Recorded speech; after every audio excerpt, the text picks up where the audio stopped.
Бояуы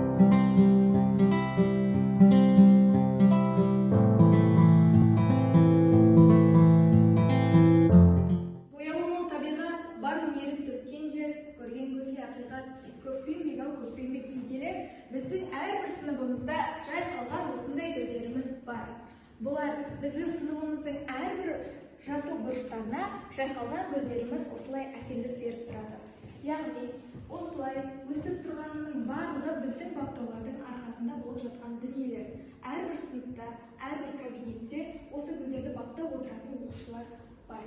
Және де олар жыл сайын график бойынша өз дәрежелерін осы гүлдер арқылы және осы гүлдердің ерекшеліктеріне қарай сипаттап отырады. Яғни, біздің гүлдеріміз екіге бөлінеді: күн сүйетін және күн сүймейтін гүлдер. Күн сүйетін гүлдер олар күннің сәулесіне түсетін гүлдерді айтамыз, ал күн сүймейтін гүлдеріміз олар күннің сәулесі түспейтін және де шкафтардың үстілеріне қоятын гүлдер. Себебі, міне, әрбір гүлдердің өз ерекшелігіне байланысты осылай топ-топқа бөлініп отыратыны белгілі. Яғни, қорытындылай кетсем, әрбір мектептің жайқалып тұруы осы гүлдердің арқасында. Және де келген қонақтарымыз да осы гүлдерге тамсанатындай баптап өсуіміз біздің қолымызда. Міне біз мектебіміздің ең әсем жері фойесіне де келіп қалдық.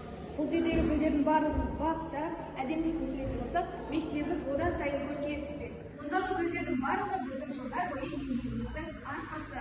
Және осы нық қадамдардың барлығы осы мектептің белестерінен басталады.